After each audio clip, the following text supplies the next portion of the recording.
去年の夏のことです。春分蜂群の捕獲はゼロからの夏分蜂群が延べ8群入居の大逆転と喜んでいました。ところがほぼすべての群れが年末までにダメになってしまいました。その主犯はこいつらです。白い糸を張り巡らせたスムシの幼虫が巣箱上部の巣板にうじゃうじゃ。巣板はボロボロに食い荒らされていて、ミツバチたちは死んでしまった子を運び出す小出しをしたり、たまらず巣を捨てて逃げてしまったり、スムシっ子カードを使用していたし、夏分蜂群のお世話5選の動画でご紹介した対策を行っていたのですが、やられてしまい正直かなり落ち込みました。実はそんな憎きスムシ対策だけでなく、夏の巣落ちやスズメバチといったニホンミツバチ飼育の悩みの種が一気に楽になるコロンブスの卵のような方法があるんです。今日はそのコロンブスの卵、すなわち底板をなくしてしまうという青柳式巣問題についてじっくりお話ししていきます。覚えやすく整理すると、青柳式巣問題は4つの巣問題に効きます。おまけに C 問題にも有効です。一つ一つ説明していきますので、ぜひ最後までご覧ください。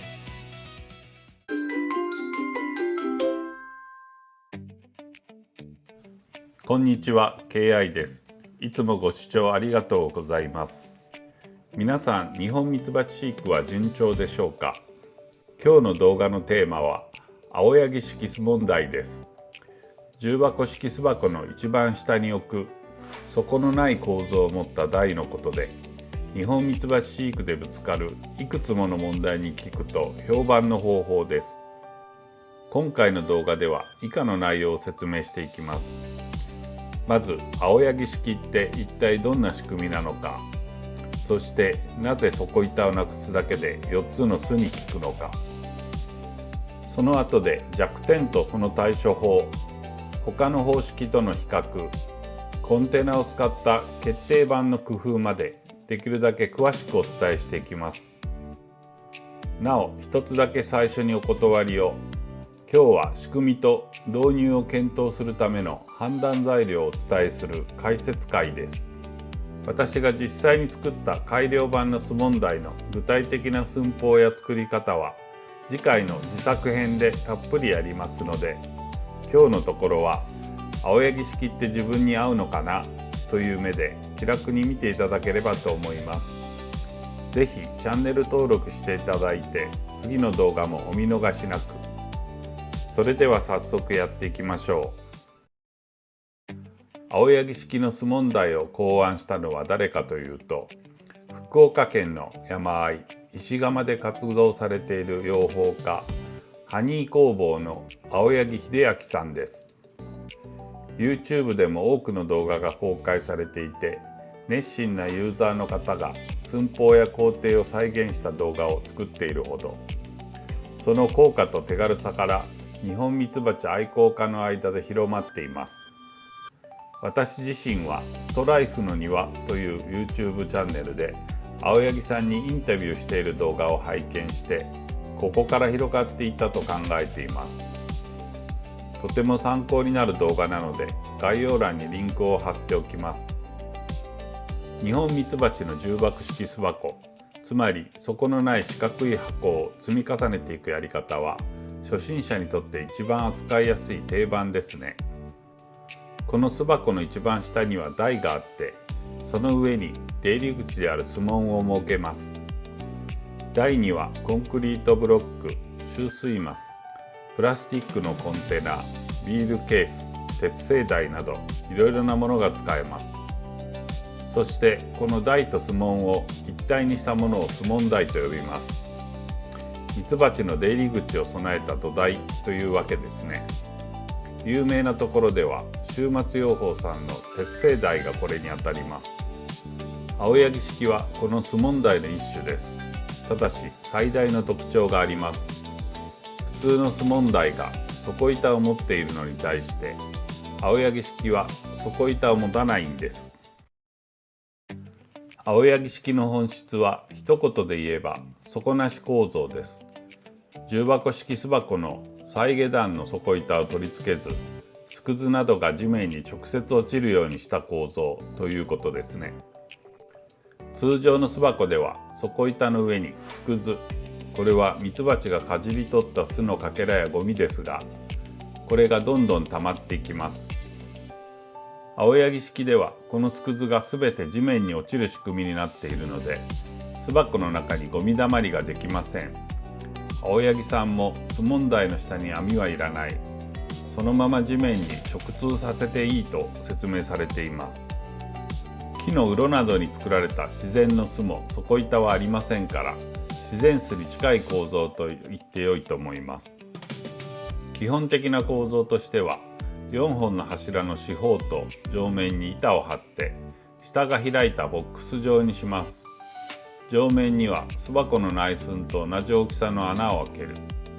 そして縦方向に壁になった板にも四角い穴を開けて、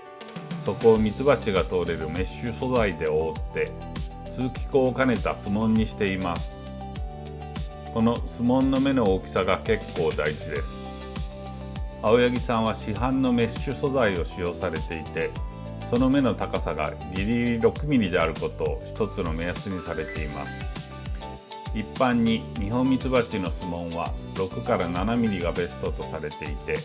これより大きいとスズメバチが入りやすくなります。ただここで一つ誤解しやすい点を、巣門を狭くすれば巣虫も防げるんじゃないかと思いがちなんですが、これは難しそうです。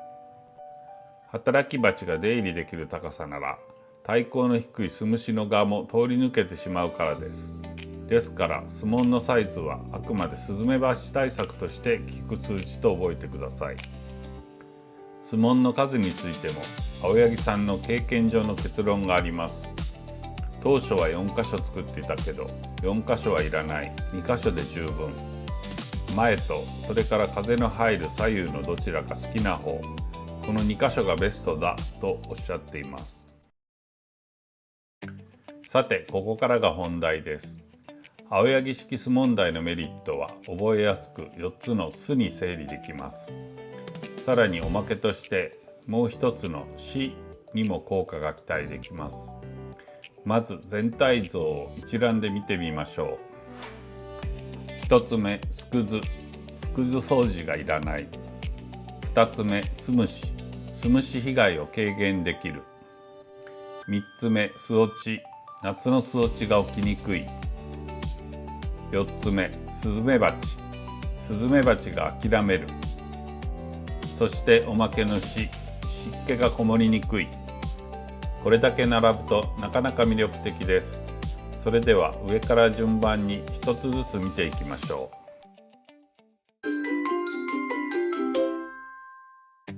まず1つ目、巣くず掃除の省力化です。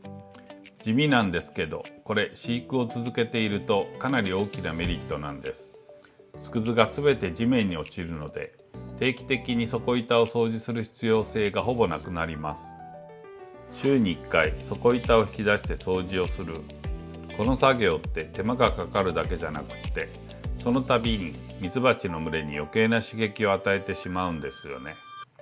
底板そのものがない青柳式ならこの悩みから解放されます。特に複数の群れを飼っている方や巣箱が自宅から離れた場所にあってしょっちゅう様子を見に行けない方、私もそうなんですが、こういう方には本当にありがたいポイントだと思います。これが1つ目です。残り3つとおまけがまだありますので続けていきましょう。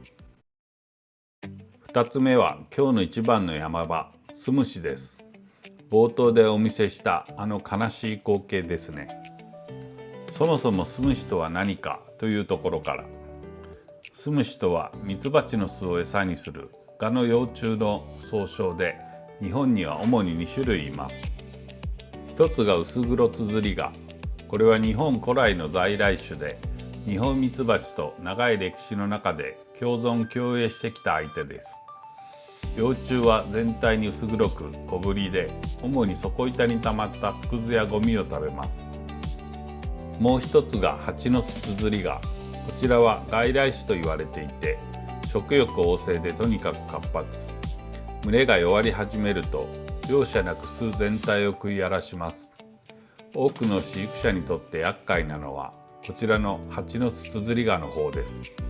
ちなみに巣虫は巣のお掃除屋さんとも呼ばれていて、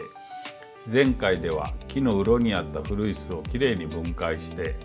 新しい群れが巣を作れるようにする役割を担っています。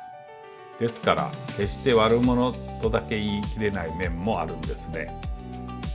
とはいえ飼育下で巣虫が異常繁殖するとこれは深刻な問題です。育児スペースを食い荒らされるとミツバチはたまらなくなって巣を捨ててどこかに逃げてしまう、いわゆる投棄をしてしまいます。放っておくと巣箱の木材そのものにまで穴が開けられてしまうこともあります。では巣虫はなぜ巣に発生するのか。綴り蛾は多くの場合、夜間に巣門から巣箱の中に侵入して底板や巣箱の隅あたりに卵を産みつけます。巣箱と巣箱の間に隙間があるとそこに産みつけることもあります。羽化した幼虫は巣板に向かって移動していって巣に到達すると中に潜り込んで巣や花粉を餌に成長していく。これが巣虫被害の基本的な流れです。ここで青柳式の効果が見えてきます。ポイントは巣くずが溜まったり綴り蛾が卵を産みつけやすい底板という場所そのものをなくしている点です。産卵の温床を構造的に消してしまっているわけですね。さらには巣箱の中で生まれた巣虫も何かの拍子に落ちたりミツバチに振り落とされたりすると落ちた先は地面です。二度と登れないばかりかアリやクモの餌食になってしまう。そして幼虫の餌になる巣くずがそこにたまらないことも繁殖のサイクルを断つ上で大きな意味を持ちます。つまり青柳式は巣虫の住む場所と食べ物と逃げ場をまとめて奪っている。だから巣虫に強いんですね。ここで一つ注意点です。青柳式を紹介する動画では巣虫被害ゼロという言葉も使われていますが、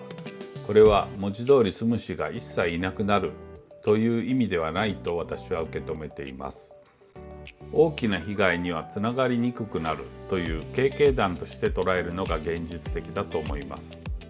そしてここが大事なところなんですが、巣虫が異常繁殖する本当の理由は巣箱の構造ではなくて群れの弱体化なんです。女王蜂の不具合や病気といった要因、それから蜜源不足、赤リンダニ被害、農薬といった要因、こういったもので蜂の数が大幅に減って働き蜂による巣の管理が行き届かなくなった結果として巣虫にやられる。つまり巣虫は諸悪の根源ではなく群れが弱った結果であることが多いです。ですから一番大切なのは共生群、つまり蜂数の多い元気な群れを維持すること。健康な強い群れなら巣板はびっしりとミツバチで覆われていて巣虫が入り込む隙がないと言われています。とはいえ強群を維持しましょうと言われても、じゃあ具体的にどうすればいいのか難しいですよね。給餌や赤リンダニ対策、愛媛アイニを使ってもどうしても弱い群れは出てきます。そういう時には巣虫1個カードを併用するのも一つの手だと思います。2020年に B7 プロダクツから発売された製品で、生まれたばかりの巣虫を誘引して生物農薬で安全に駆除する仕組みです。現在は改良版の巣虫1個カード2が出ています。ただし注意点があって、開発者の西村さんご自身が認めておられますが、効くのは主に1から2ミリ程度の羽化したばかりの幼虫に対してです。1センチ以上に育った抵抗力のある巣虫には効きません。ですから大繁殖してから慌てて入れるのではなく、早めに予防的に入れるのが正しい使い方です。巣虫1個カード2については本動画の内容を説明するブログ記事からご確認ください。ブログ記事のリンクを概要欄に貼っておきます。これで2つ目、一番ボリュームのあるところを超えました。あと2つとおまけです。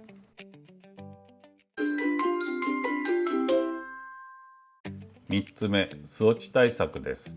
青柳式はスムシと並んで夏の暑さ対策に大きな効果があります。底が大きく開いていることで風通しが格段に良くなって巣箱の中の温度上昇を抑えられます。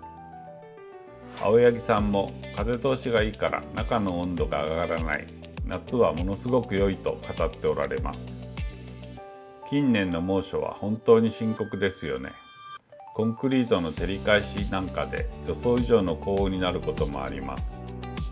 ニホンミツバチは水を集めてきて打ち水のように巣を冷やそうとしますが、それにも限界があります。そんな中でそこからの自然な対流で熱を逃がせる青柳式は理にかなった構造だと思います。もちろん暖かい空気は上に上っていきますから、無風の時に巣箱の中が完全に換気されるわけではないと思います。ただ少し風が吹けば下からでもかなりの換気が見込めます。そして夏の最大の恐怖が巣落ちです。暑さで巣が柔らかくなって自分の重さに耐えられなくなり、巣板が丸ごと落下してしまう現象ですね。こうなるとその群れが凍去してしまう恐れがありますし、落ちた巣に巻き込まれて女王蜂が被害を受けないかも心配です。特に注意が必要なのが夏の採蜜の後です。重箱式では採蜜した後に巣落ちしやすいとされていて、無理に2段取ったケースなどで巣落ちが報告されています。青柳式であらかじめ巣箱の中の温度を下げておくことは、この巣落ちのリスクを減らすことにつながります。青柳さんもこれに交換してからはすぐに落ちたり逃げたりすることがほとんどなくなったと述べておられます。これで3つ目、残るはスズメバチです。4つ目、スズメバチ対策です。青柳式のもう一つの利点がスズメバチが諦めて帰っていくという点です。青柳さんはオオスズメバチも他の黄色いスズメバチも入らない、来てもすぐ諦めるとおっしゃっています。ここで一つ面白い試行錯誤のお話があります。青柳さんは当初台の底を網にしてみたそうなんです。ところがそうすると今度はスズメバチが台の下でホバリングして中のミツバチが怯えてしまうという問題が起きた。そこで底の周りをきれいに加工仕様に変更したところ、良い結果が得られたとのことです。実はこれ私も似た経験があるんです。以前鉄製台の4面スモンにしていた時、暑さ対策のつもりで底板の一部を金網にしていたことがあるんです。そしたらその金網の下でオオスズメバチがホバリングするようになってしまって、ミツバチたちがすっかり怯えてあまりお出かけしなくなってしまったんです。ですから底の周りの4方向を囲うというのは単に見た目や台の強度のためではなくて、スズメバチにミツバチの出入り口というターゲットを絞らせない、そういう効果があるんだと思います。さて4つの巣を見てきましたが、最初にお約束したおまけの C、 湿気の C ですね。底が大きく開いている青柳式は通気性が高いので巣箱の底に湿気がこもりにくいという利点があります。湿気というのは巣虫やカビが好む環境を作り出します。そこからしっかり湿気が抜けることで巣箱の中が乾いた状態に保たれやすくなり、巣虫やカビ対策になる。ミツバチが蜂蜜を作る際に蒸発した水分が抜けやすいというメリットも期待されます。というわけでここまでが青柳式の良いところ4つの巣とおまけの C でした。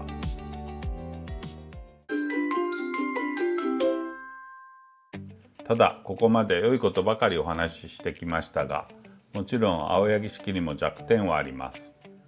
ここをお伝えしないとフェアじゃないですよね。ここからは弱点とその対処法を見ていきましょう。まず1つ目の弱点は冬の保温です。底が開いている以上、冬に地面から寒さが上がってくるリスクがあります。当然底板を戻すべきかという疑問が出てきます。これについては青柳さん自身が興味深い見解を示しておられます。福岡の石窯あたりは気温がマイナスになることはない。胸が大きい時はそのままの状態でよい。胸が細い、つまり弱い時は底板を敷けばよいと。そして地域差も大きいということで、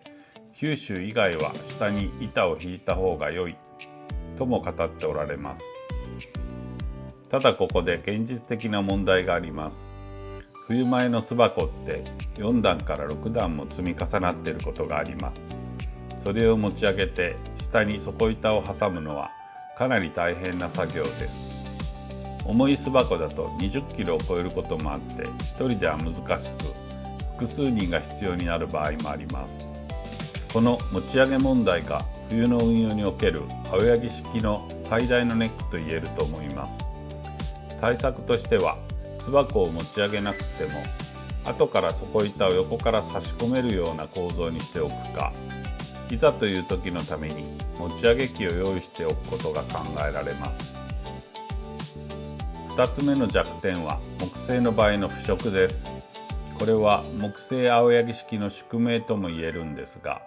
柱や地面と接する部分の木材が1年ほどで虫に食べられて弱ってきて、放っておくと腐って倒れてしまうんです。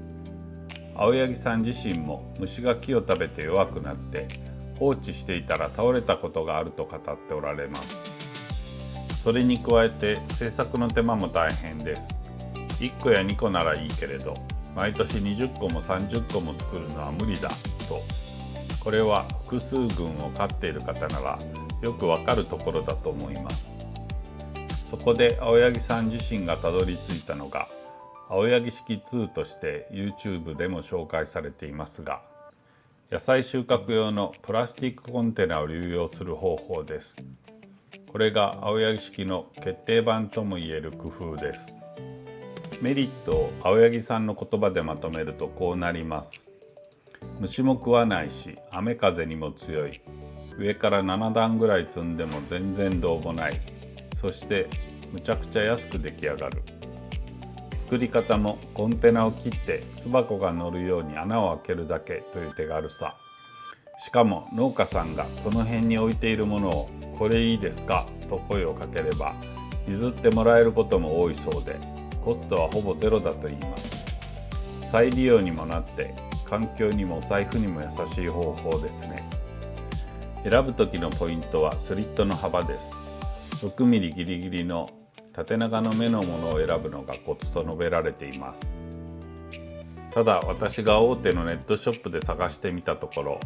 ちょうどいいスリット幅の製品がなかなか見つからなくって、見つかっても高額でした。ですから農家さんや農協さんなど安く入手できるつてのある方には特にメリットのある方法かと思います。なおコンテナの具体的な加工は次回の自作編で詳しくやります。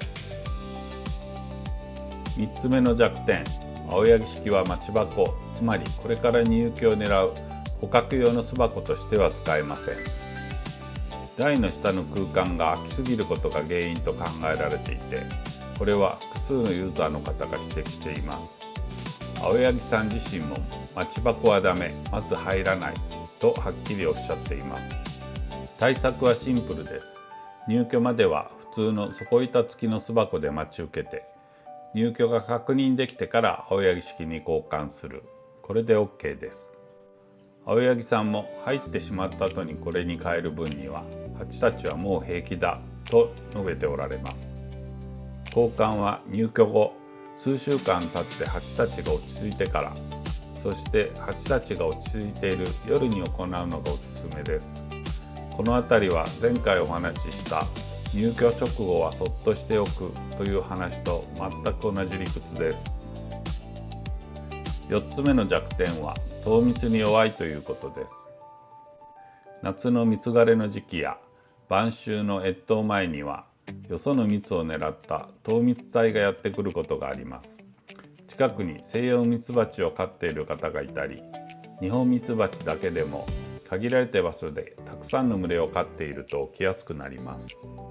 青柳式は巣門、つまりメッシュの面積が広いため、一度糖蜜体に狙われると容易に侵入されてしまうというデメリットがあります。特にコンテナを使って4方向すべてが巣門になっている場合は、侵入経路が全面ということになってしまいます。糖蜜体が現れた時は、巣門を数センチ幅などに狭くして諦めさせるか、2キロ以上離れた場所に移設するしかないんですが、上に重い巣箱が乗っていると底板を入れて小さな巣門を作るのが一苦労ですし、移設も大変です。簡単に巣門を小さくできる構造が必要です。さて、青柳式を検討するなら他の方式との違いも知っておきたいところです。主な方式を簡単に比較してみましょう。まず鉄製台、いわゆる4面巣門。巣箱を置くだけで4面が金属でカバーされた巣門になる方式です。底板の上に風が通って巣くずがたまりにくい。4方向の大きな巣門がすべて金属なので、スズメバチにかじられて侵入される心配がなく、夏場の風通しも良好です。お値段はそこそこしますが、耐久性と安心感は大きな魅力です。なお、さっきお話ししたように、鉄製台の底板の一部を網にしただけだと、スズメバチがその下でホバリングしてしまうという弱点もあります。次に集水マスを使った4面巣門。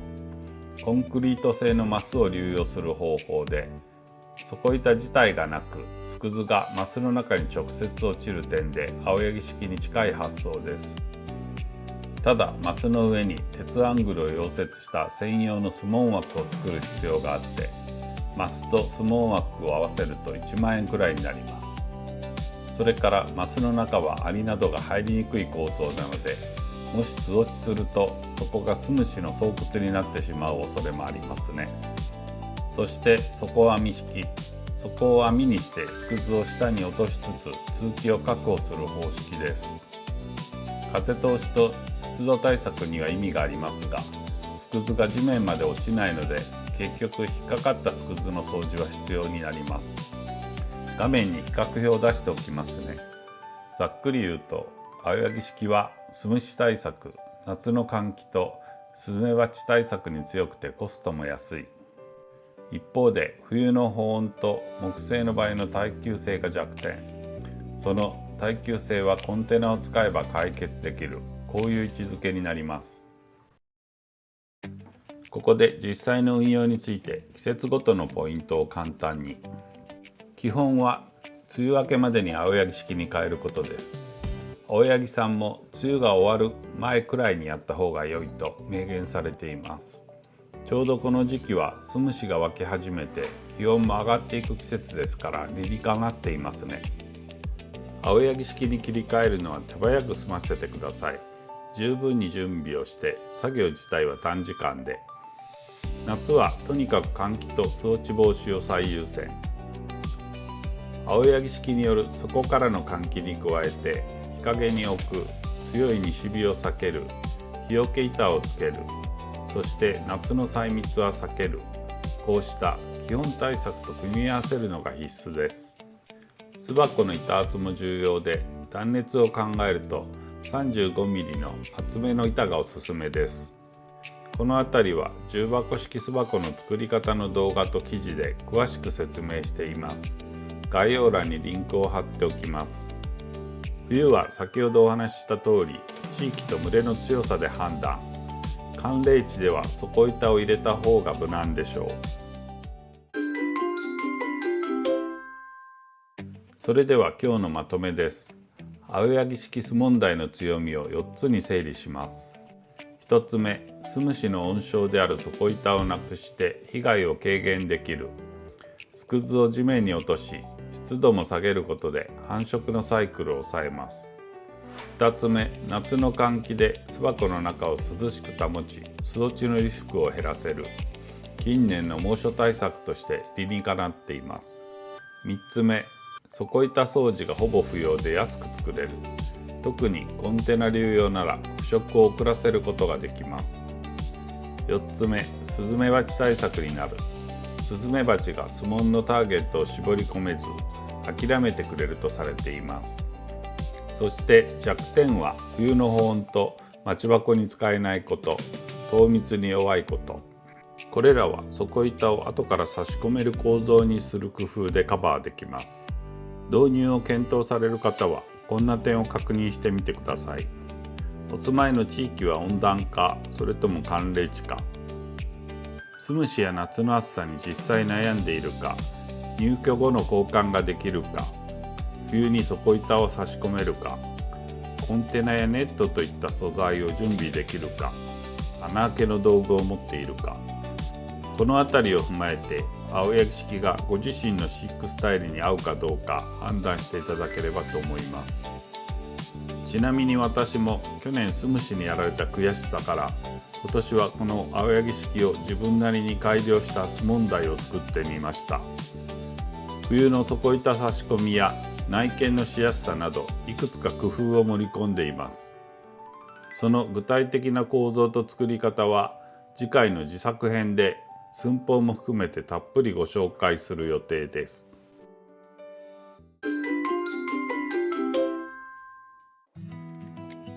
このチャンネルでは定年後に夢中になれる趣味を探そうをテーマにニホンミツバチの飼育や果樹栽培などをご紹介しています。もしこの解説動画が少しでも参考になったら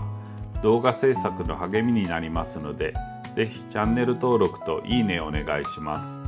コメントもお気軽にどうぞ。すべて返信しています。特に今回は皆さんが青柳式巣問題を実際に使われているのか、使われていない場合どんな巣問題を使っているのか、ぜひコメントで教えてください。次回は私の改良版青柳式巣問題の具体的な作り方をご説明します。